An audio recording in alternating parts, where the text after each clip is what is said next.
Good evening, fellow Singaporeans and residents of Choa Chu Kang and Bukit Gombak. I'm Hazel Poa from PSP. I will first speak in English and then in Mandarin. I contested in Choa Chu Kang GRC in my first election in 2011.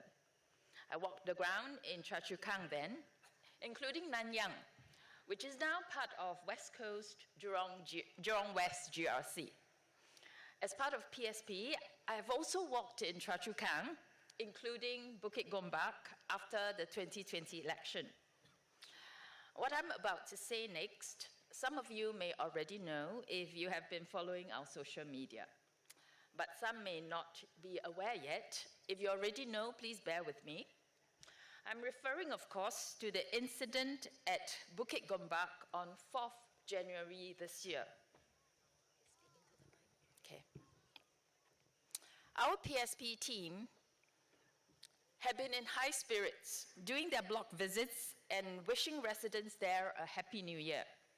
However, what spoiled the festive mood was an unpleasant encounter.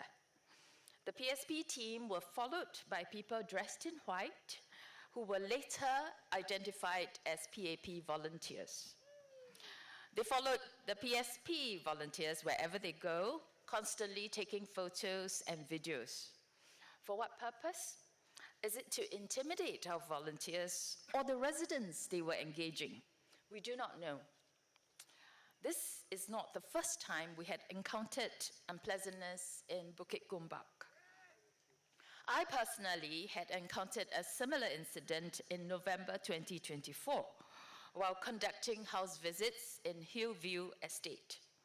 We were followed by men in plain clothes and ladies in white.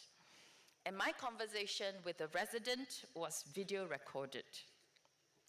Ms. Low Yen Ling, the MP for Bukit Gombak, did not acknowledge any misbehavior by her party's volunteers, but instead accused a PSP volunteer of slapping a PAP volunteer.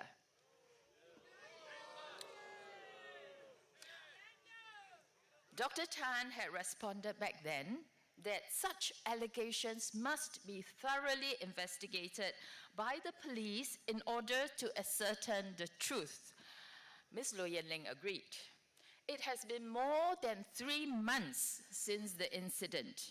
We understand that the police have finished investigating the issue and the matter is now with the Attorney General's Chambers, or AGC.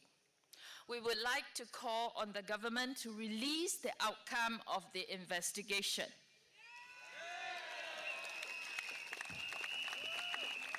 Residents of Bukit Gombak and Choa Chu Kang who are with us tonight, as well as all Singaporeans, do you want to know the truth? If the accusation that a PSP member has slapped a PAP volunteer is baseless, do you agree that an apology is due to the poor fella who is falsely accused of assault? This is only fair, and it is the standard we expect of our political leaders. Do you agree? Another concern that arises from this incident is, are our political leaders losing touch with what is happening on the ground? Are they relying too much on what their volunteers are telling them without exercising through due care and critical thinking? Speaking about the truth, we were shocked that after DPM Gunn announced on 14th April that he is heading the CCK GRC team, we realized on nomination day that he's actually contesting in Punggol. I'm sure CCK residents were shocked as well to lose their longtime MP so suddenly. What made the PAP go back on their public announcement? Can we no longer trust their public announcements? Where do we draw the line on what we can believe and what we cannot? I would much rather the PAP had kept the CCK slate undisclosed until nomination day, instead of being told something that later proved to be untrue. This is so damaging to trust. Now, Minister Ong Ye Kung said that we need to be upfront with voters. I totally agree. PAP should practice what he is preaching.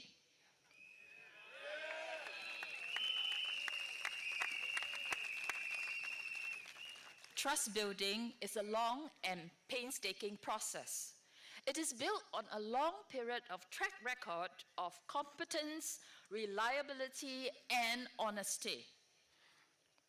Our first generation leaders built up a good level of trust in government with the bulk of the population. It would be a waste to chip away at that. Unfortunately, there has been many incidents in recent years doing exactly that. One example is the Simply Go saga. Before the implementation, members of the public had already given feedback during user testing that the shortcoming of the Simply Go system is that it does not allow card holders to see their balance. And yet, the government decided to go ahead with its implementation. It was only after a huge public outcry that the government decided to reverse its decision. The question is, were the decision makers not aware of the public feedback? Or were they aware but disregarded? If they were not aware, it is a case of poor management.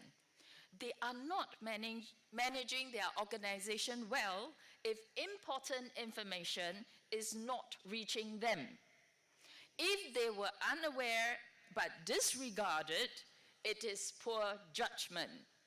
Either way, not a world-class performance commensurate with world-class salaries.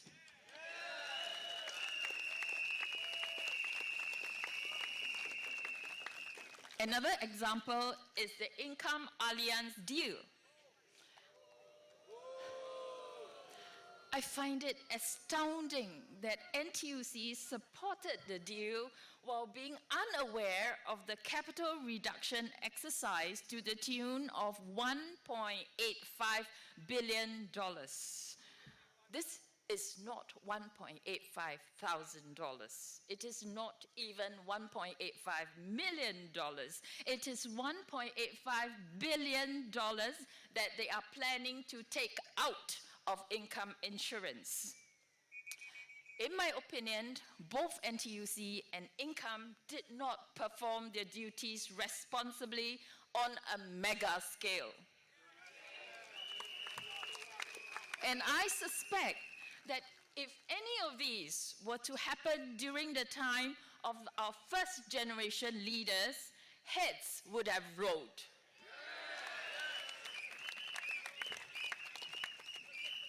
I also found it rather worrying that CPIB merely issued warnings to 6 Keppel executives because it was unable to find sufficient evidence to charge them, even though the company paid over $400 million in penalty in US for bribery. 187 people came down with food poisoning after eating Total Defense Day meals, but the investigations by the authorities were unable to find evidence linking the meals to the food poisoning. This is also cause for concern. Is our public service falling in competence as compared to before? There are many instances telling us that it is important for us to have more opposition in Parliament to check on the government. Our role as opposition is to keep the ruling party on its toes. A stronger opposition will make them think through their policies more thoroughly before implementation, and make them dirty their hands to drill into the details so that they understand what you face. For if they do not, we would be there to point out their mistakes. And trust me, they don't like that. Please vote for more checks and balances. Vote for PSP.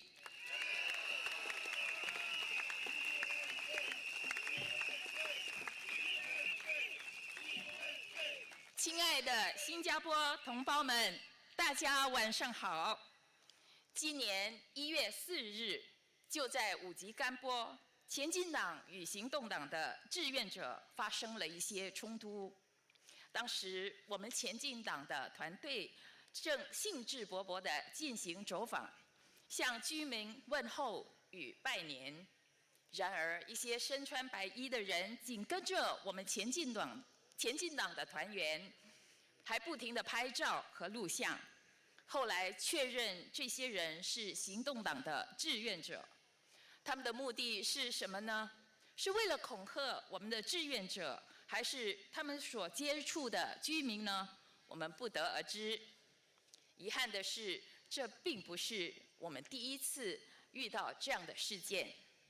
去年11月，我本人在山景道进行家访的时候，也遇到过类似事件。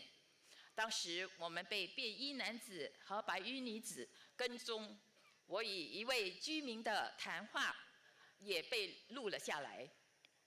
事件发生后，五级干波的单选区的国会议员刘燕玲女士没有承认行动党的志愿者有任何不当行为，反过来指控前进党的志愿者掌掴行动党的志愿者。陈清木医生当时回应说，这类指控必须由警方进行彻底调查，以查明真相。刘燕玲女士当时也承诺会为警方提供一切协助。事件已经过去3个多月了，据我们了解，警方已经调查完毕，交由检察署处理。我们呼吁政府公开调查结果。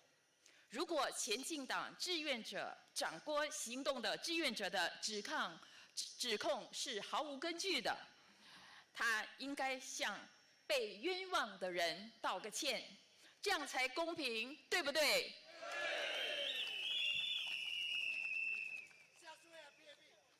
此次事件引发的另一个担忧是，我们的政治领导人是不是和基层脱节了？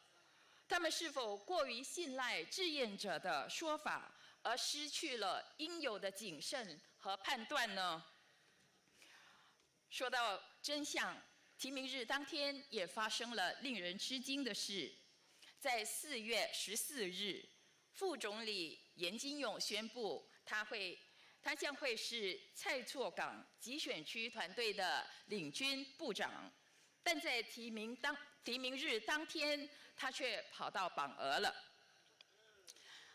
我相信蔡厝港居民突然失去了服务他们19年的国会议员，也感到震惊。行动党为什么会这么做呢？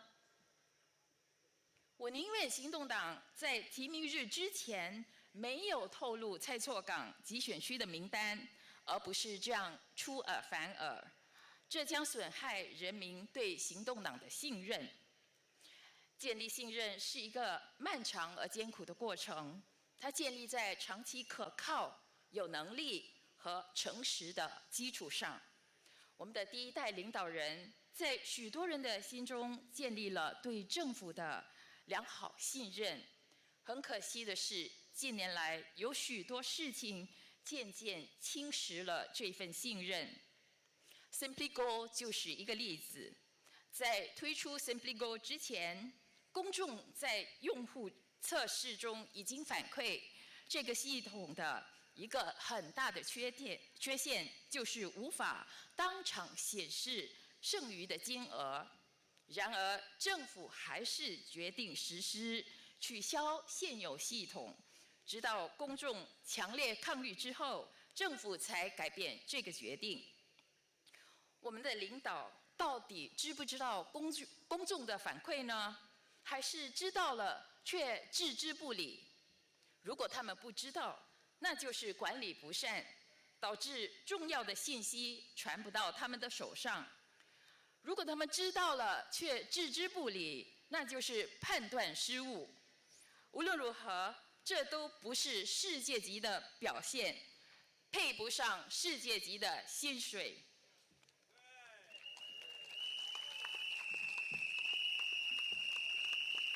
另一个例子是安联收购英康保险的案例。令人震惊的是，执总支持这项交易，却对高达18亿元的减资计划毫不知情。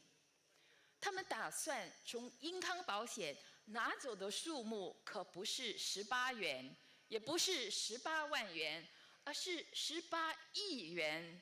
这么大的一笔数目要被拿走，怎么能毫不知情就支持了呢？在我看来，执总和英康保险都严重的失了职。这类事情若发生在李光耀先生当总理的时候，恐怕得有人卷铺盖了。还有2件事令我感到担忧。集保公司在美国曾因贿赂支付了超过4亿元的罚款，但我国的贪污调查局却无法找到足够的证明来指控6名集保高管，只能向他们发出警告。最近187个人因食用全民防卫日演习的计时餐而食物中毒，但当局的调查却不能找到餐食与食物中毒的挂钩的证据，这也令人担忧。我们的公共服务能力是否比以前下降了？许多例子都证明，在国会中拥有更多反对党来监督政府很重要。5月3日，请支持我们加强监督和制衡执政党的力量。请投前进党一票。